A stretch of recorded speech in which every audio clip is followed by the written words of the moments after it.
Good evening and welcome to Astro Mingle with your host, Sensei Christopher. Hello and welcome to the Astro Mingle, the spiritual podcast that mingles with the talented light workers and the innovative influencers of our time. Today, I'm happy to welcome Michael A. Sugarman, a seasoned Vedic astrologer, teacher, and author with a passion for making ancient wisdom accessible and practical. He studied and taught the Vedic tradition for decades, and he holds a master's degree in counseling psychology and a certification in alcoholism and drug addiction counseling. Whether he's helping people decode their birth charts or sharing stories from his own journey, he's all about using Vedic astrology to inspire people with creativity and healing. Please welcome tropical sun sign Taurus, Michael A. Sugarman. Hello, sir. Thank you. Pleasure to have you here, man. Yes, thank you, Christopher.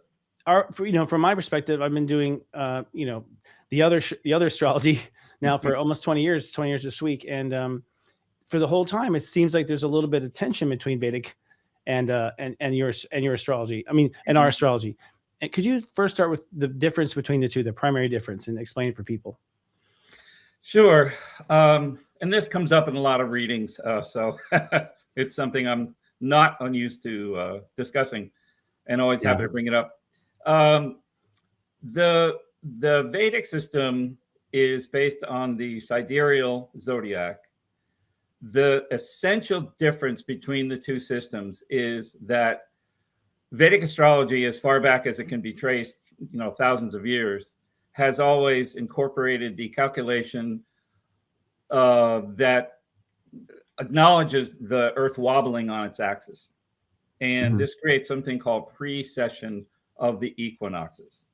As far as I understand it, the tropical zodiac does not incorporate the wobble of the Earth on its axis, and for that reason, there is now, over the decades and centuries, there is a little bit of a discrepancy. Right now, it's around 23, 24 degrees. That is called the Ayanamsha, the difference between the two zodiacs. As it happens, the sidereal zodiac is consistent with what astronomy would tell you. In other words, what I tell people, the first day of spring, the sun is not really in Aries or entering Aries anymore. It was true maybe 2,000 years ago, but on the first day of spring, on the vernal equinox, the sun is still at about 6 or 7 degrees of Pisces right now. So, and today, 14th of January, the sun is entering the sign of Capricorn, coming out of Sagittarius, going into Capricorn. So we like to say that we're at least consistent with astronomy. And when, astronomers take issue with astrology and say, well, it's not really accurate because, the sun is not where you're saying that it is. That's where we get into this discrepancy. And the fact is that at least we can say that the sidereal zodiac is the correct one as far as astronomy is concerned, where the planets are actually sitting, which constellation is directly behind the sun or any of the planets at a given time. Yes. Well, I think, and what I've noticed too is it seems like also the Western or the tropical kind of is more based on space, not time. I would say that's accurate. Yeah, because it's really just the view of the Earth. Is it not? Like the Earth would theoretically be in the same spot it was, 2,000 years ago when Aries was rising. Like the Earth itself is in the same place of the orbit, I would think. Yeah, what we take into account is, like I said, the very slight wobble. If you've ever spun a top, and you notice the rotation of the top, you'll also notice, usually, unless you've spun it, very perfectly, but you'll notice a very slight wobble that goes in the opposite direction of the spin. And that's the issue. The fact that the wobble goes in the opposite direction of the spin is what slows the Earth's rotation down ever so slightly. And has, from day to day, it's not much of a significant calculation. But as we get into like I say, the decades, the centuries, then it does become more significant. Because what's visible in the sky. But it's like the Earth is tilted. And so for me, it seems like we're really talking, I think we're both on the right page because the Earth is in the same spot. But now you're tracing it, looking at that, and we're tracing it, looking at what it was. It's almost to me like that Vedic is a progress chart. That like Vedic has progressed, whereas and tropical has just stayed put from the natal birth chart. So like tropical is like the natal, and you're the progressed. Seems like. Yeah, that's one way to look at it. Certainly. Yeah. Yeah. But they're both accurate as hell, and that's what confuses me. Because like I get a reading, I've had readings, and it's like amazingly accurate. It has information I don't have in tropical, but it's incredibly accurate. And I'm in Aries, but I happen to have so much Aries in my chart, though. Too, there's also that. I think a lot of times, at least around your sun, you got Mercury, Venus, you got these other outer planets that are always tugging along with the sun. So you're always having this other signs, having planets and other signs just nearby. And so that's confusing too, because, you feel the energy of Aries. I feel the energy of Aries regardless, so I can't decipher. Both are right. My experience, I mean, I've certainly studied a fair amount of Western astrology, and there are certain Western astrologers that I really admire and have learned a lot from, that I have enjoyed. And the one thing that we can't get away from is the fact that the planets' relationship to each other is going to always be the same. Yes, absolutely. Just like an equation, x plus 1 equals y plus 1, that kind of thing. When you add the same to both sides of the equation, you get the same result. So I have certainly gained a lot from the study of Western astrology, and especially the mythology around the planets and planetary energies.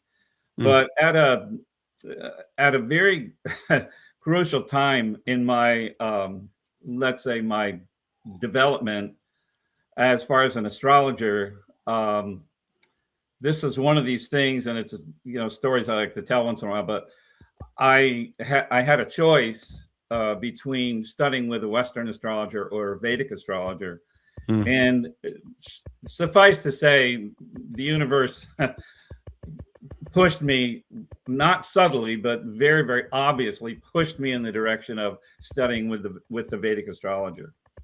It was just one of those moments when you're sort of paying attention to what we call nimitta signs, omens. The Sanskrit word is nimitta, and paying attention to the nimitta.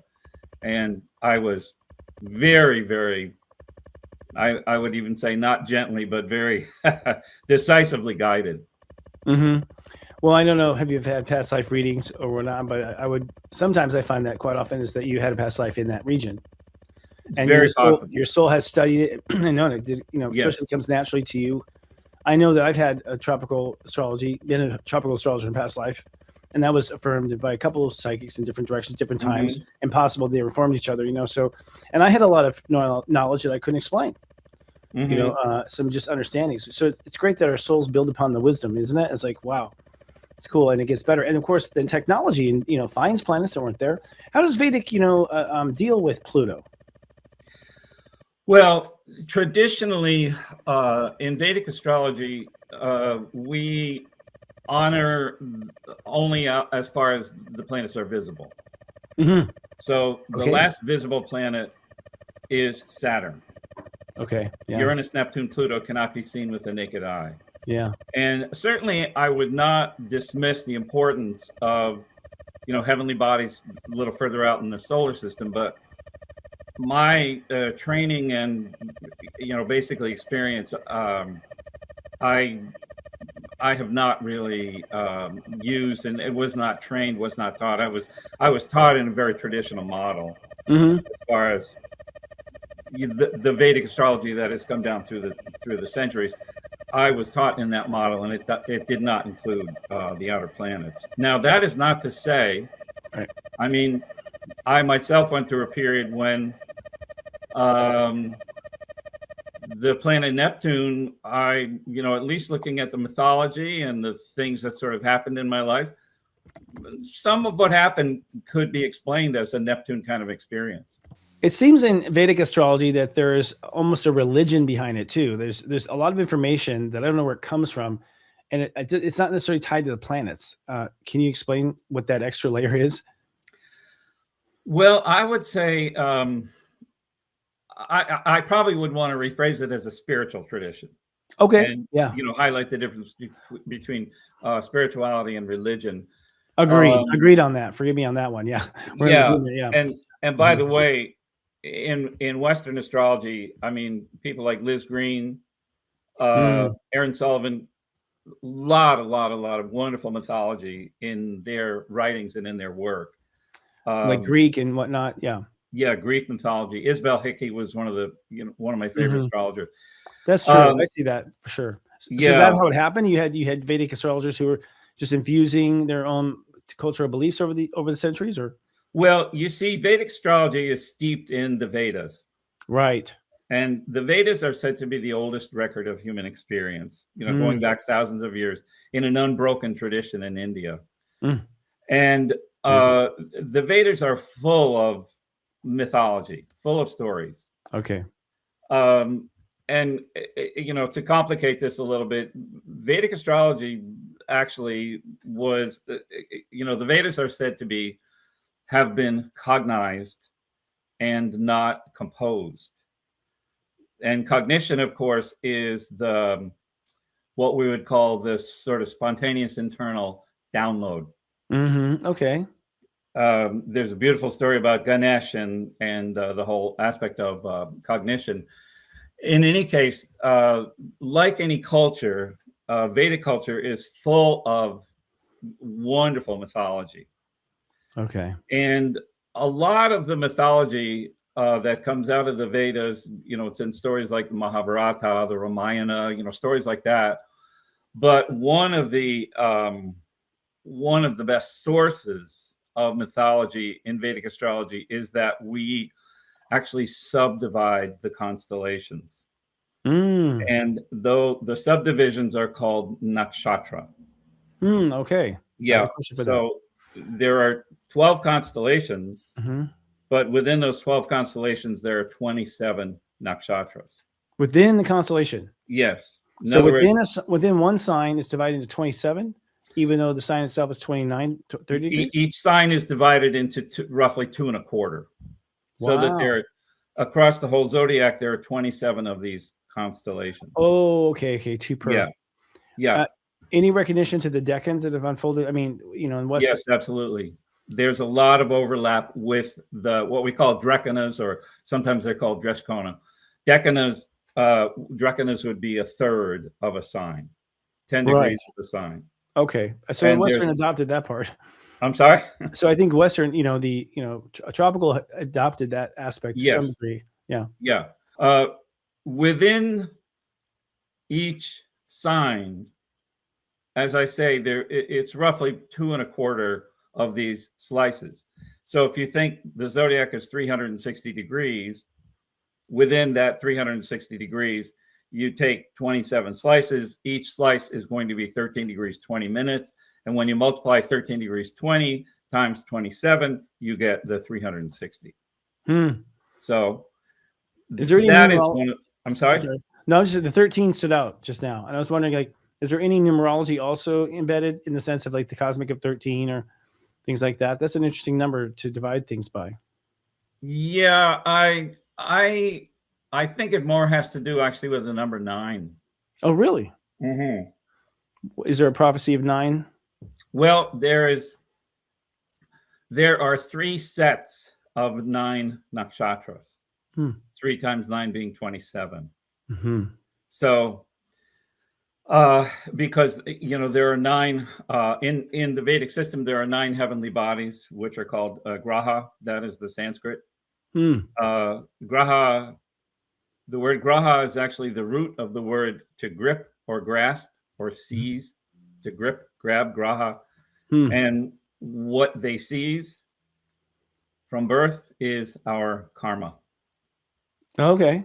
Yeah. A little bit of fatalism in the well, I believe in karma too. I mean, that's where I'm completely pro-Vedic. I agree. And I'm grateful that it's been kept and preserved. Yes. Because I fully believe it. Fully believe it. Yeah. So the nakshatras each contain an abundance of mythological symbolism. Mm. And this certainly helps us in the analysis of a chart. And I will say, I'm a little bit of a skeptic when it comes to astrology. I sort of go into every reading with the attitude, I was telling a client the other day, I go into every reading with the attitude of, okay, astrology, prove yourself one more time. Mm. In other words, here's the chart, here's the person. I talk to them. Does their life experience mirror what I'm seeing in the chart? And so far, so good. Same here. Same here. Every time. Every time. I mean, we're not even talking about it, 99 out of 100. I mean, actually, that's not true. There's one person who didn't resonate. I think the person just couldn't deal with it. The truth is too hard to see. But otherwise, it's always been spot on accurate. Mm-hmm. Yeah. Yeah, there's a lot of truth there, and it's certainly reassuring.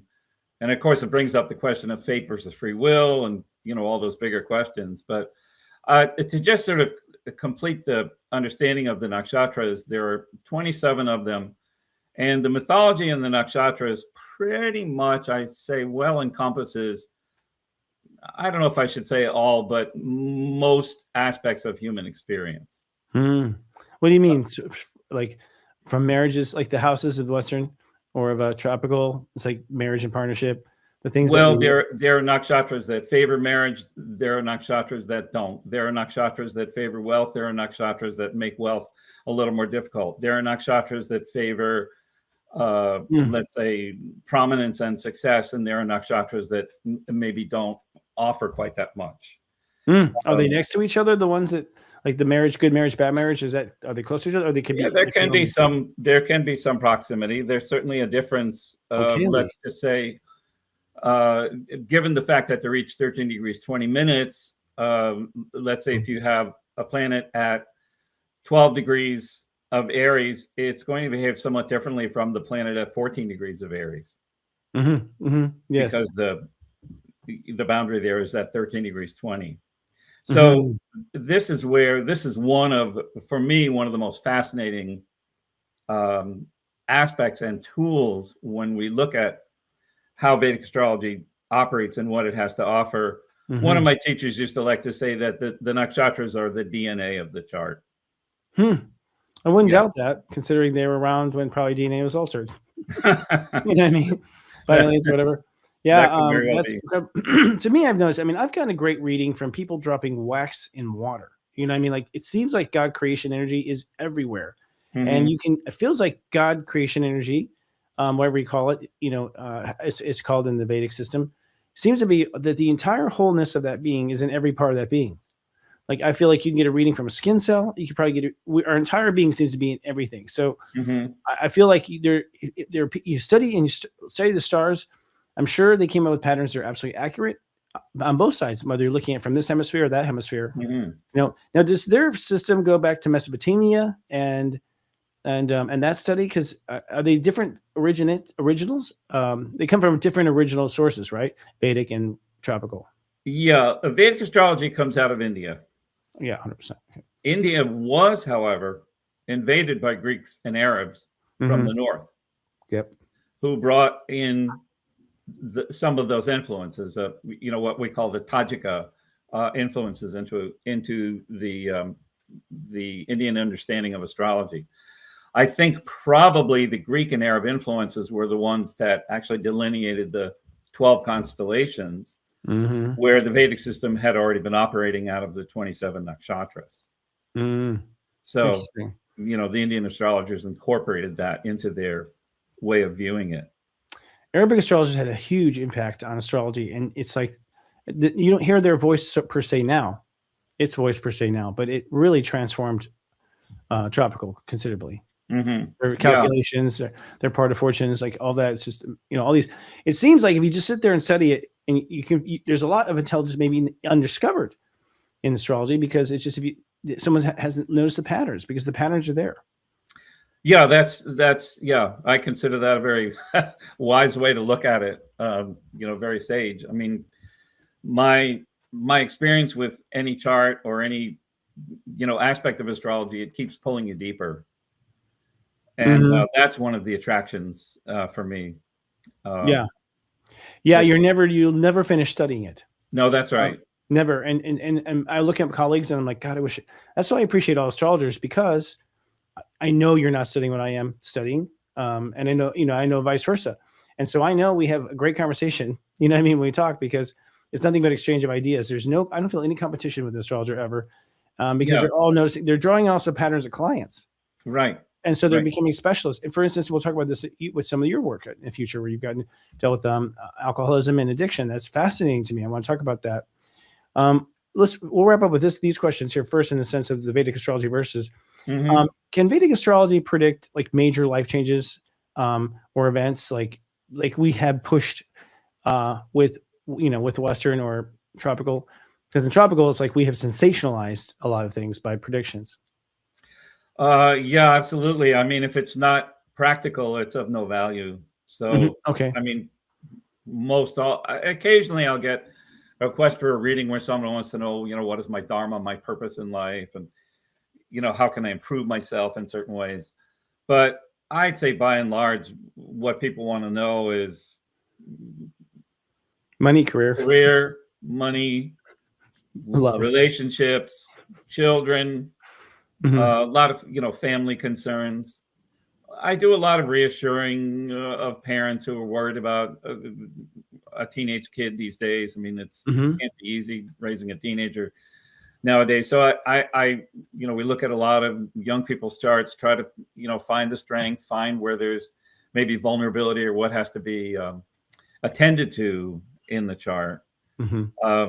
But yes, absolutely, predicting events. I mean, and the idea, you see, the word for Vedic astrology, the Sanskrit word is Jyotish. That is, it's spelled Jyotish, Jyotish. Okay. And Jyotish means light. Oh. So the idea, I mean, one of the basic purposes of Vedic astrology is you're bringing light, you're bringing vision or wisdom into a person's life. And yes, I'd say a fair amount of what I do is looking at how to minimize some difficulty, how to predict if there is some difficulty that looks like it's possible.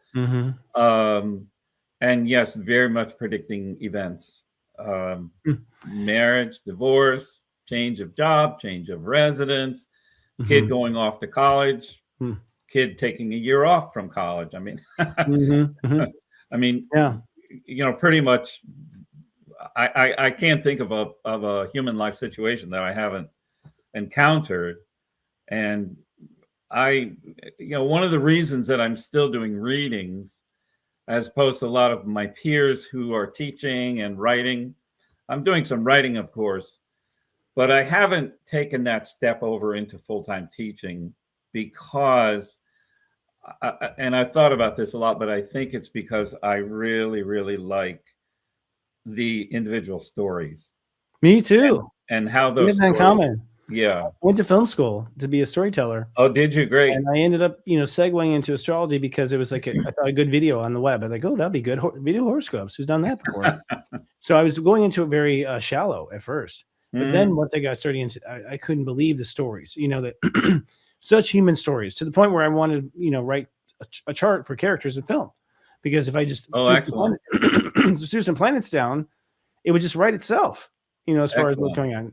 So it was compelling that way. But I agree. I tend to be, as a reader, just maybe like you, to help them find their story. And story is such a good container for understanding wisdom, So I'm right with you on that. Yeah. There's a saying that supposedly comes out of the Kabbalah, the Jewish mystical tradition. God made man because he loves the stories. Well, I didn't know that. I should have said the Kabbalah. Now, how much does karma play into like the kid taking a year off of school? I mean, does that come up a lot for you in your readings, or are they not interested? Oh, absolutely. I mean, there are different kinds of karma, at least as far as the way we look at it. There's karma that's unavoidable, and there's karma that actually can be worked with a little bit, that can be manipulated, fixed and unfixed, giving us the choice, or at least the illusion of choice. Yeah. To whatever extent, that's a real or imagined factor. But And in India, from what I understand from a couple of India friends in India, you cannot get married without writing the chart of the bride and groom. And there's an analysis. I mean, you could probably you could retire with that if you wanted to. But you're talking about a nation that believes. I mean, America barely believes. Yeah. A fraction of our population. It's difficult. I feel like an outsider. But if I meet anyone from that region and talk about astrology, they are excited, light up, and have so much understanding of it coming into the door. Do you understand the nature of what the comparison chart of the husband and groom and what they're looking for? I mean, looking for a groom that makes money, right? Well, that's part of it. Certainly, they're looking for all kinds of compatibility, not just money, but I mean, family life is so important coming out of the Indian tradition that often the bride and groom are concerned about, how will the two families match up with each other. And I can tell you that, in cases of divorce with Indian people, there is often an in-law that is has worked their way into the story, for better or worse. Wow, that's true. I think I see that too. Yeah. Why is the moon so important and different in Vedic? That's interesting. Yes, it is interesting. We actually say that this is a lunar-based system. Wow, I had no idea that. Yeah. Wow, I had no idea. Wow. Well, so how are you tracing the moon? I mean, we could talk from now till next week about the moon in Vedic astrology, but the moon in astrology is said to signify what is called manas. Manas is sense impressions. It's how we receive the world, how we take in every experience. Do we take it in as nurturing or as threatening, as positive or as negative? I mean, how do we distort it? How do we see? How do we experience life? How do we experience the world? So, and the nakshatras they are based upon the movement of the moon. The moon actually, occupies. There are 27 nakshatras, and we say that the moon moves from one nakshatra to another pretty much daily. Okay, so about 12 degrees? Yeah, right, because each nakshatra is about 13 degrees, 20 minutes. Oh, there you go. So, and they are called lunar mansions or lunar asterisms, lunar placements. So the other thing that's very critical, I don't know if you know this, but, we'll just put it out there. We certainly use planetary transits in Vedic astrology, the movements of everything, all the way out to Saturn. And we include the lunar nodes, which are called Rahu and Ketu. I think in Western astrology, they're sometimes referred to as the head or tail of the dragon, the serpent's tail, the serpent's head, something like that. North node, south node. I'm sorry? It's the north node, south node for those. North node, south node, right.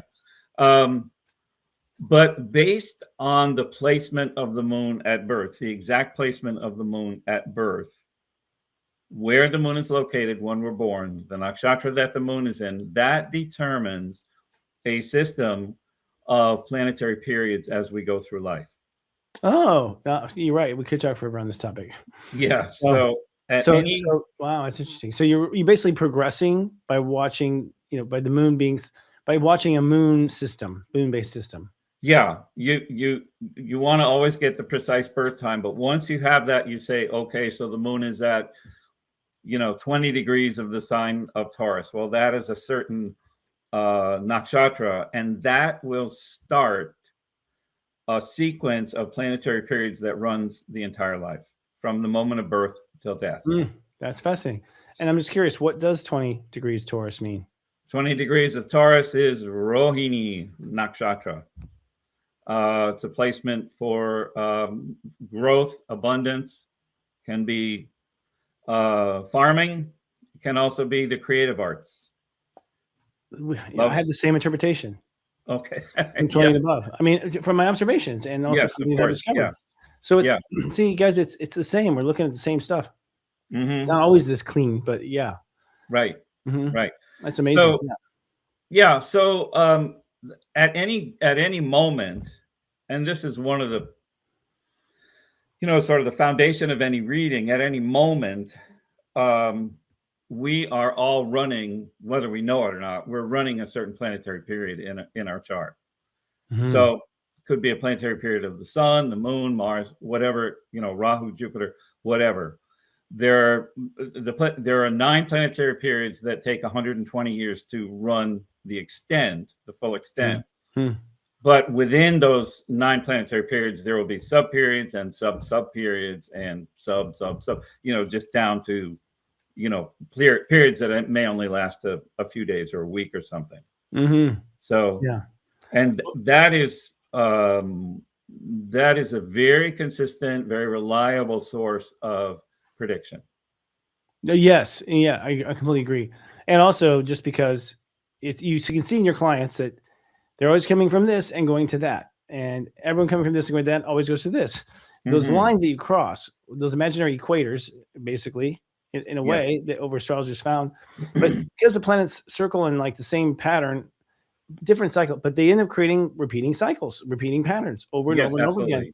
And so you can look at, the Aztecs and the Mayans, where they were looking at Venus and built everything around Venus, a clock around Venus, a calendar around Venus, just watching Venus. Venus told them everything. Yeah. It's like, wow, and they were right. I do think there was a cosmic shift in 2012, with their calendar ending. I felt it. I named it Neptune going into Pisces. You might have said that Neptune was still, in Aquarius, but it's interesting. Very interesting how that works. So there's the planets themselves are the same. Are they, what are the roles of the planets in Vedic astrology? Well, they're going to pretty much be the same. Venus is certainly going to signify love and romance, the creative arts.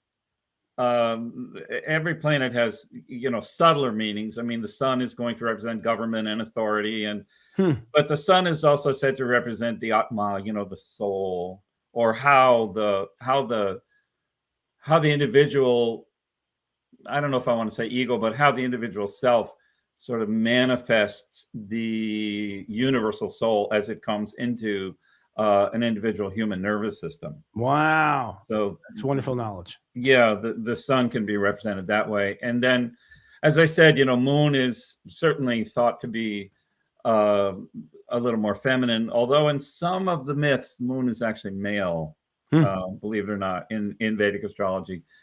But in any case, it does represent nurturing and motherhood, and it's very liquid, of course. Mars is always going to represent a soldier, a warrior, a general. As we go through the whole thing, Jupiter, the Sanskrit word for Jupiter is guru. So Jupiter is a teacher, a priest, a counselor. Wow.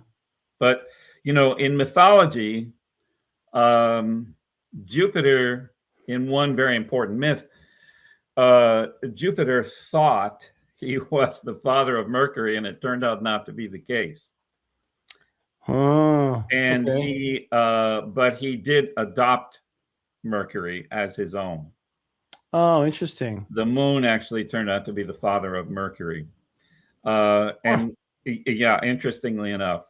Now, moon being the father of Mercury is... That sits into my system so well. Doesn't that make sense? Because again, for just about all of us, our emotions, our manas, our emotional state will more or less predominate over our linear way of thinking. Yes. The system I downloaded says the exact same thing, that heart comes first, emotion second, and honestly, thought is fifth, as far as a cycle. But there is this cycle of consciousness that keeps going on. That every human just plays them over and over again. Yes, this is fascinating. We're going to take a quick commercial break, and when we come back, we'll talk about Michael's books, which focus on addiction and creativity, and what significant shifts may be coming up after this. Yes, thank you.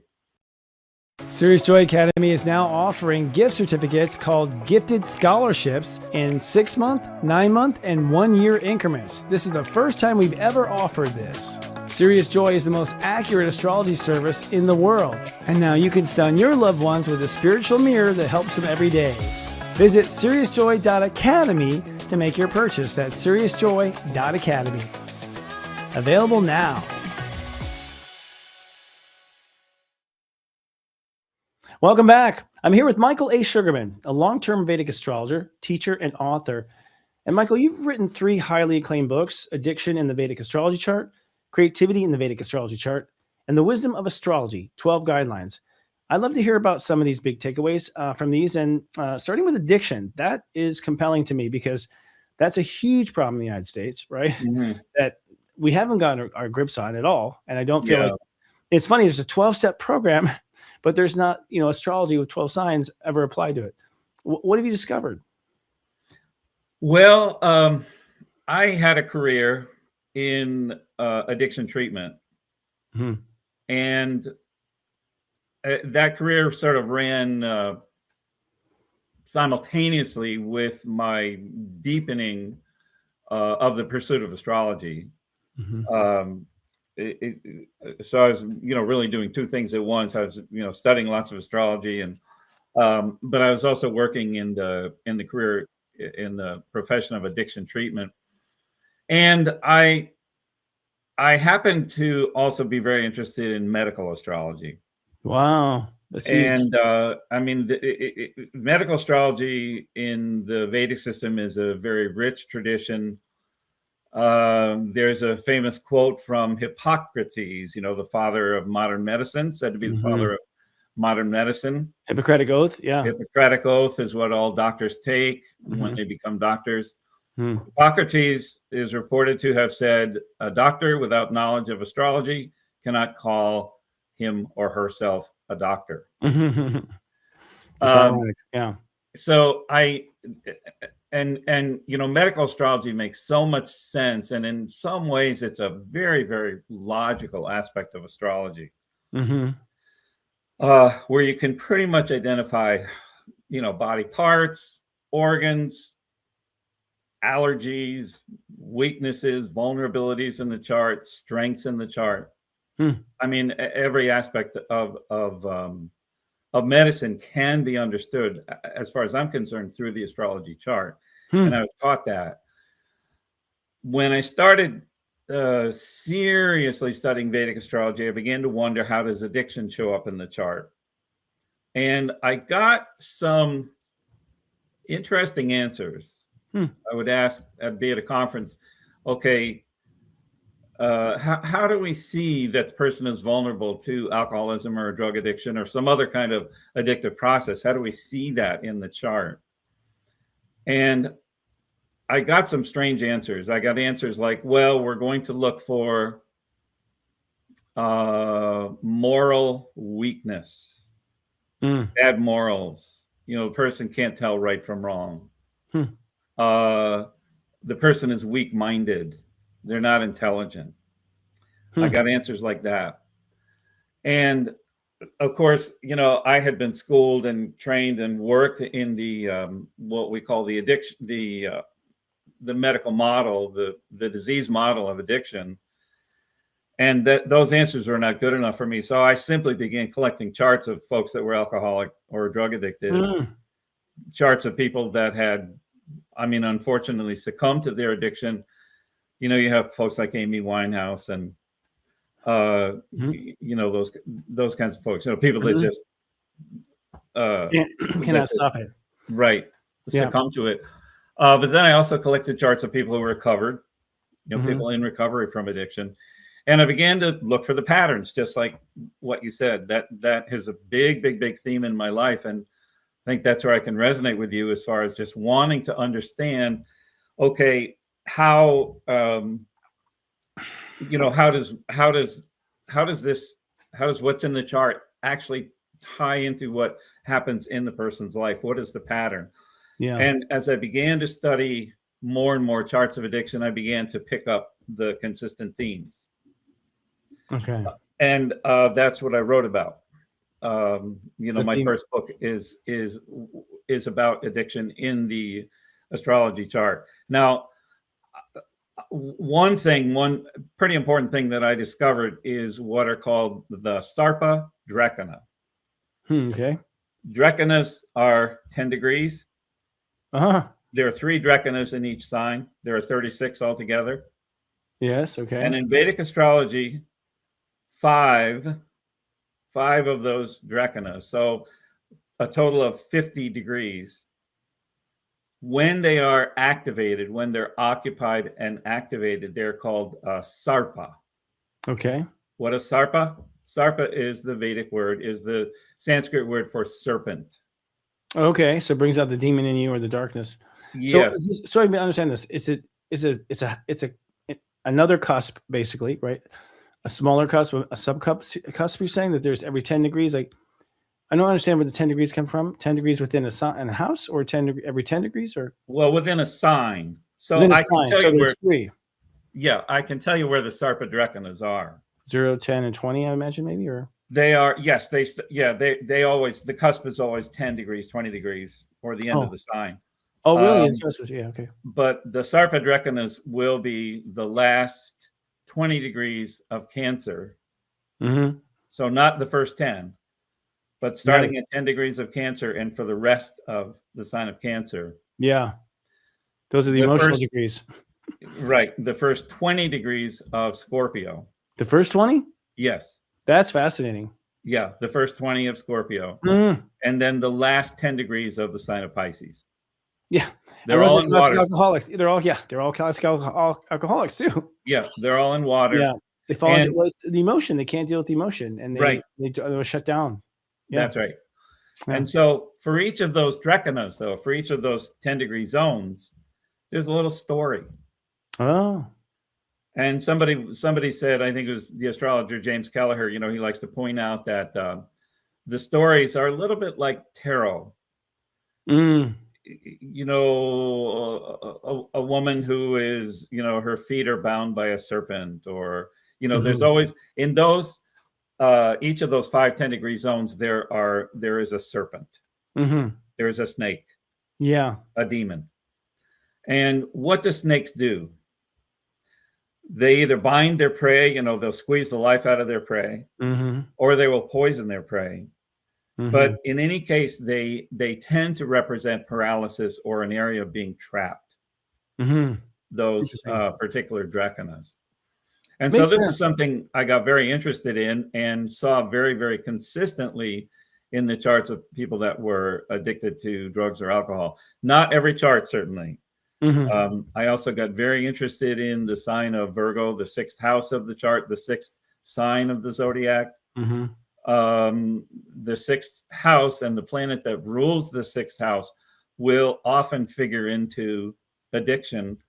Why is that? The 6th house, the 6th sign, Virgo, is the sign of perfection.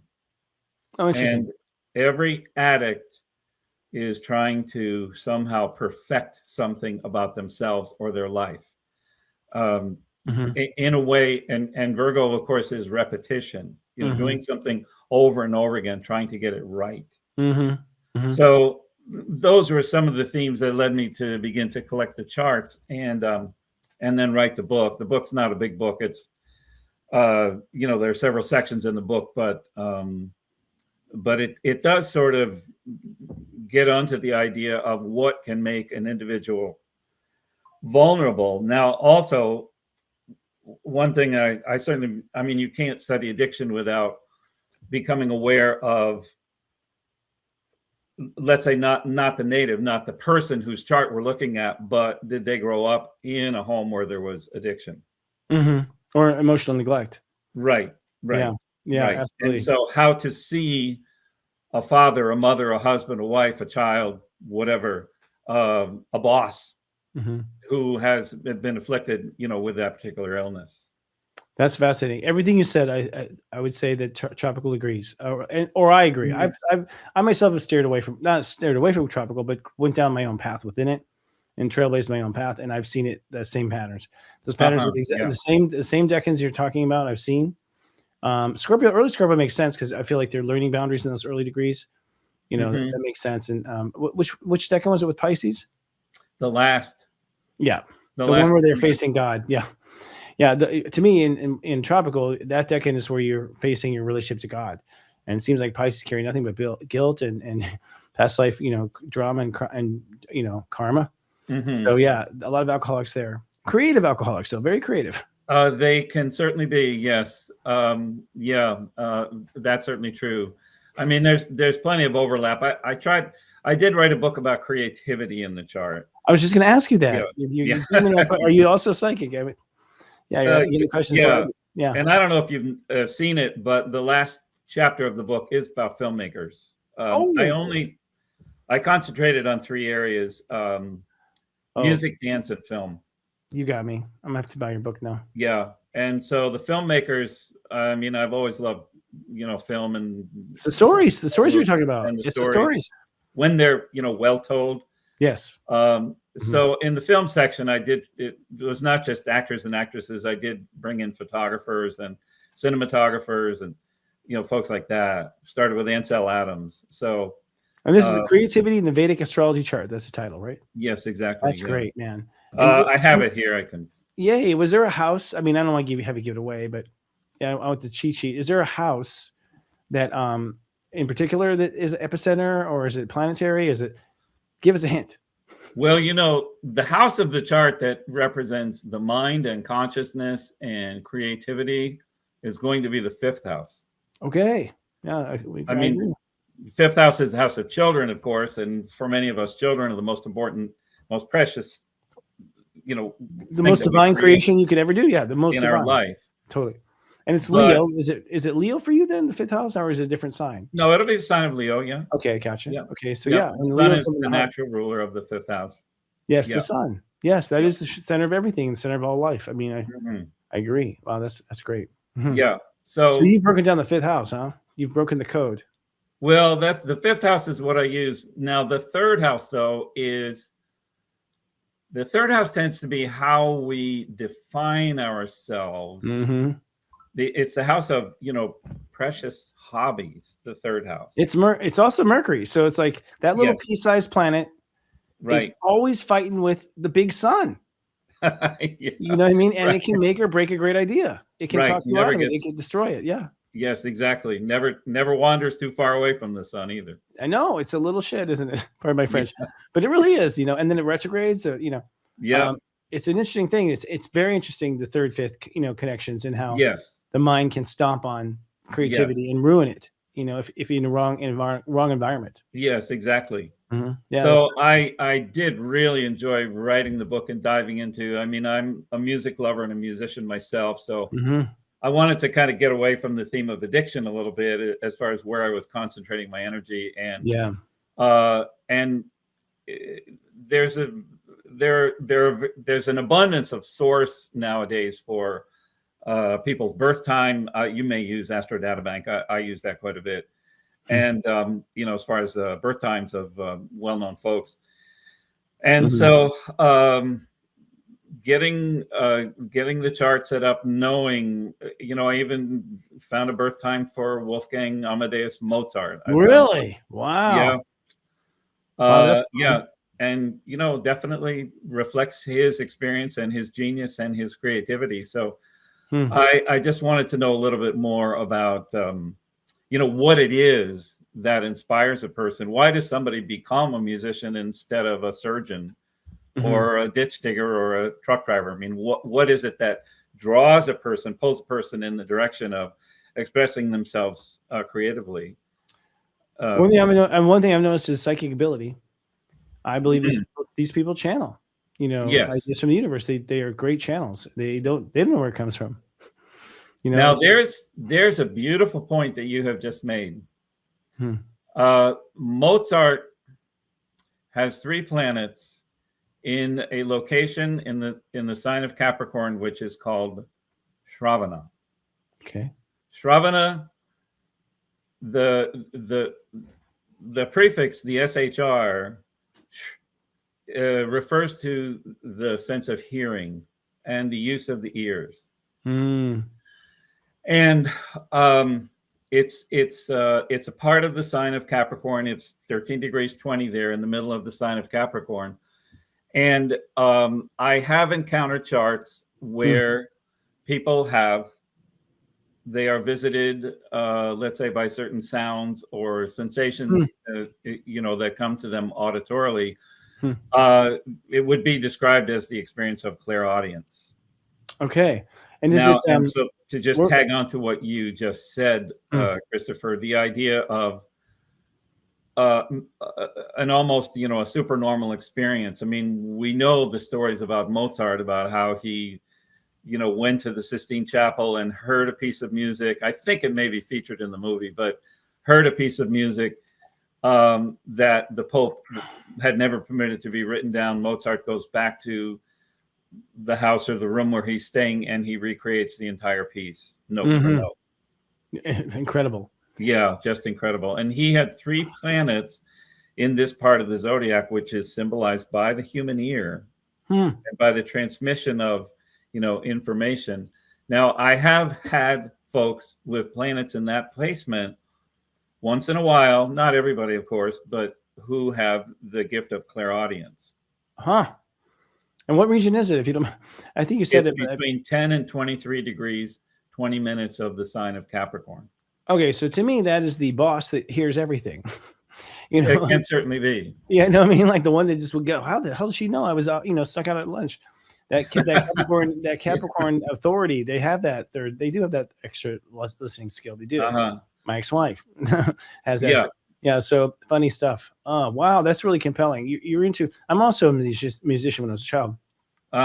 Play viola in orchestra until college. Oh, very good. So, yeah. So you and I have a lot in common. It's great. And I see exactly what you're saying. I think there's music itself. I mean, would you say that at the end of the day, and would Vedic say at the end of the day, that we are frequency? There's a frequency to us, and that music is a frequency and color is a frequency. That's a scientific discovery, but it seems like the Vedas have a lot of knowledge of how the body works, a lot of things that they really shouldn't have, according to current history models, right? But does vibration come involved, or what is the invisible force that you look at? Well, sure. I mean, I think that's what this intersection between medical science and physics and spirituality. Deepak Chopra, of course, is one of the exponents there, leading exponents.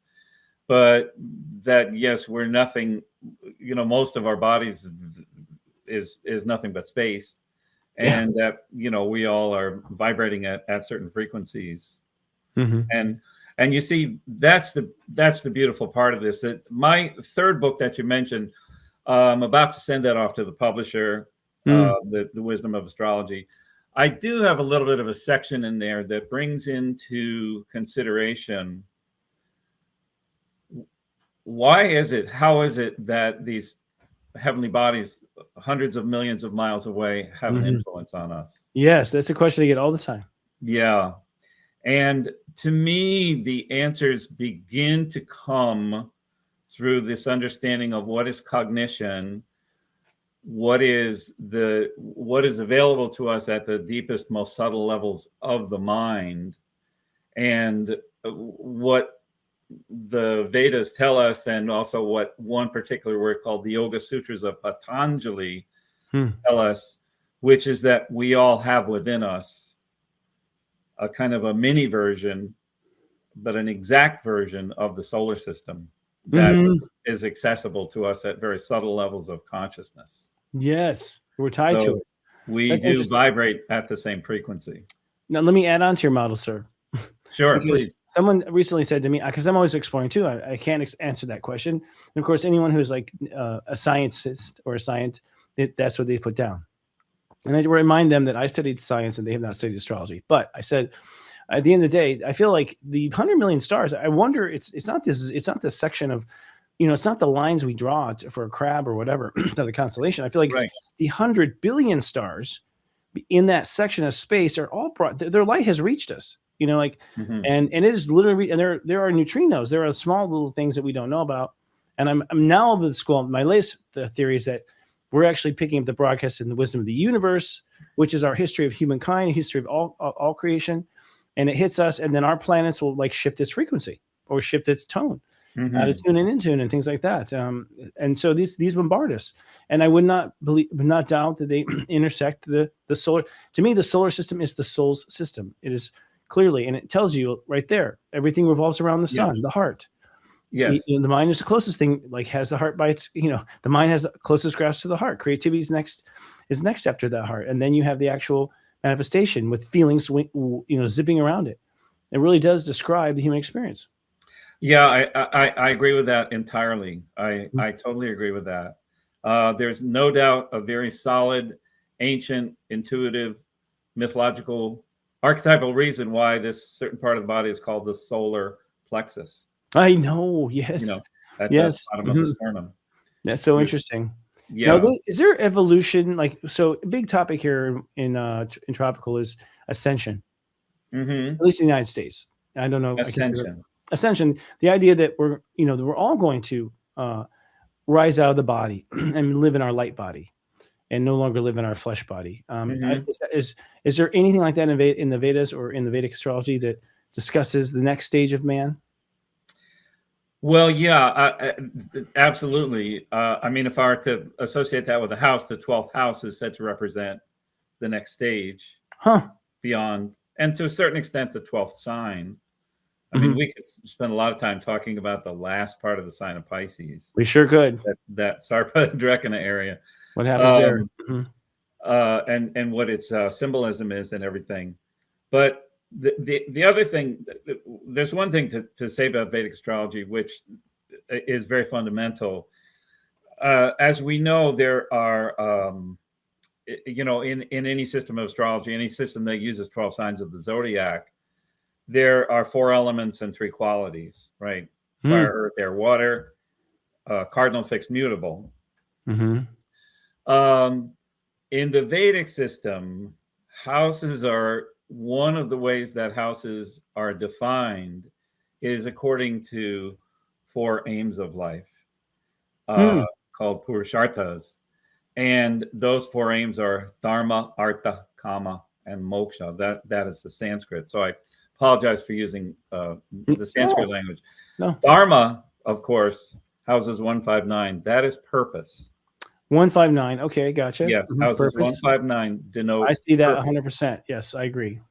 Purpose meaning what are we meant to do in this world? Says in the Bhagavad Gita, better to die in one's own dharma than live in the dharma of someone else. That's deep, because that's what happens. Because we let relationships hijack us off of our path. Yes, and, right. That's our calling and our spirit. And the thing is, the 1, 5, and 9 is based on, in my opinion, your ego willpower, what you want to create on earth and bring to earth, your gifts, and then your wisdom, all of your wisdom. So yes, this is where I think old souls have predominance there, where they are coming now to share what they have learned on earth over thousands of years or whatever. Yes, I agree. So you got to tell us the others now. You have to tell us the others. Yeah. What I wanted to get around to, so Dharma is 159, Artha, which is means, resources, support. Artha, income and support and, giving us what we need to survive in a human body. Those are 2, 6, 10. Kama is desire. Kama, the Kama Sutra, Kama, desire. 3, 7, and 11, houses 3, 7, and 11. And then finally, moksha. Now, moksha means enlightenment or liberation, freedom from the cycle of birth, death, rebirth. Moksha. And the moksha houses are the 4th, 8th, and of course, the 12th house. The water sign. Yeah. So when we look at, the chart, I'm sorry, say it again. The alcoholics. Well, their search anyway. I mean, Carl Jung was very wise when he began to understand alcoholism and addiction as some sort of a spiritual hunger. Yes, and escape. Yes. And quite often goes. I don't know if you can tell, but I can tell it goes into the past life. This is their umpteenth life being an addict, and I've seen, even because I have a psychic ability, so sometimes I'll get a flash of their life. And heroin addicts today were opium addicts yesterday, and I see that very possible. Go through Civil War line. A lot of my clients, Civil War, opium addicts after the war, having lost a limb, things like that. Knee injuries and stuff this lifetime where they've been amputated. Like you really see a lot of the wounds come up physically in the body. It's just fascinating. Yeah. But anyway, to get back to your question about ascension and achievement, spiritual achievement, spiritual progress, of course, can be seen when we combine dharma or purpose and moksha or enlightenment, and to a certain extent, kama, the desire. And one of the branches, one of the aspects that we're taught as we study Vedic astrology, almost always you get introduced to charts of saints, charts of saints, people that of a very high state of consciousness. They teach by opening up a charts of saints on the chalkboard, so to speak. Is that what you're saying? Yeah. Oh, that's good. Yeah. That's so very interesting to learn, to see how that moksha gets expressed. Mm-hmm. I mean, I come from a Vedic tradition. I learned to meditate when I was 19 years old, and have stayed with it all this time. And around that same time, I was introduced to just astrology in general. In my book that's about to come out, I think I detail a little bit. I had my first astrology reading at Woodstock. Oh my God, that's great! Wow, wow, that's something to be proud of. That's something to be proud of. In 1969, yeah. That's a great, wow, what a great story. Yeah, interesting. That I just sort of stumbled on this person. Sorry. Well, it was, I have to say, I mean, Woodstock, that era, that's what resurrected astrology in the United States. Mm-hmm. It came back, and it came back strong, and the public believed it. And you had huge hits, the love signs with Linda Goodman, and just that's right. And even Carl Sagan, would not like it, you know what I mean, like, which made it popular. So it's like, was the enemy against it. So the point is, like, it just exploded, and then the age seems like it just got snuffed out. Mm-hmm. I don't know what happened, but it's interesting. So maybe a Vedic cycle can tell us what happened. But yeah, that's fascinating. I mean, we could talk to you forever, sir. Yeah, I'm enjoying the conversation very much. I'm glad that we got connected. Me too. Tell our viewers how they can find you. How do people find you? Because it sounds probably the simplest way. I mean, I have a website. The simplest way, just Google my name and astrology. You'll find me that way. Lovely. My website is masjyotish.com. I'm offering a little bit of a discount for folks that happen to see this and want a reading. There will be some. Website. Yeah. I'm not much of a YouTube presence. I like to only do one reading a day. I don't like to overwhelm myself with having to think about 3 or 4 different charts on a certain day. So I'll just do one reading a day, and that has worked quite well for me. I do have a website, but I doubt if it even gets 100 visits in a month. I hope. Listen, everyone, please go visit him. So we just blow the records. You have over 100 visits in a day. Yeah, let's see. Well, we'll see. We'll see how it unfolds, and I hope to be able to accommodate everybody. But yeah, it's been a very nice connection, very nice conversation that we've had today, and I'm always happy to just email with folks, and if they have a question or two, and anything people want to know about their chart. I mean, as long as we've got a reliable birth time, that's our big. I agree, and we talk about methods of that. I'd like to have a show talking about medical with you. I mean, we talk about medical. Two rabbit holes. Addiction is a rabbit hole we can go down. Yeah. What I like most about this show is that you and I think have done a really good job of bridging these two. We were talking about the beginning of the show, how there's no one doing the bridge. Well, we are, sir. We're the bridge right now. Yeah, right. And there's a very compatible, Aries Taurus connection here. Yeah, very good. Mm-hmm. Now, that last part of Pisces that we're talking about, that is a place of transition. I would love to talk to you about that too. Yeah. Mm-hmm. Yeah, because also I'm always fascinated. I mean, lately I've had clients, their son is on the final degree of that house. And I'm like, what the hell are you doing here? Pisces. Yeah, Pisces. So I mean, of the 12th house, the final degree of the 12th house. Yeah. To me, that's the highest that you get to God, the closer you get to God. And you see many clients 1 degree shy of the ascendant. Major, and my interpretation is that you're working with the universe. You're plugged in and learning that, or being an agent here on Earth for the purpose of your boss, which must be the company of heaven. So. Anyways, that'd be fascinating. Yeah, absolutely. The mystics. Yeah, if you happen to get a hold of the book, the creativity book, I'd love to talk about the charts in that book. And I just concentrated on music, dance, and film, and I discovered some really, really nice continuity, really, really nice, let's say, connecting themes and the themes of people that work in the visual arts and film and photography. And so that became interesting. And some of those charts are just beautiful charts to look at as far as, just the ability to express their creative impulse, their creative vision in a visual way, as opposed to, musically or dancing or however that may manifest. I'm going to gobble up all your stuff, sir, because thank you. I think everything you said is exactly what I see as well. So I'd love it to look at it from a different angle and have also the myths and the, because the myths carry so much wisdom that was lost. I mean, I think to some degree, my astrology, my readings carry my wisdom that I've seen, and so that and I think the Vedas had incorporated wisdom into it, and I think the Western, or tropical did not. There was no. Yes. So I think that's a huge advantage to the tropical. I would love to hear as much as I can. So you'll have to come back again. I hope so. Yeah, I'd love to be invited, and certainly now that we've had our first experience together, we have a lot in common, and open up a discussion maybe into some deeper, subtler levels of astrology and how the two systems. I mean, we obviously have much more in common than we don't, and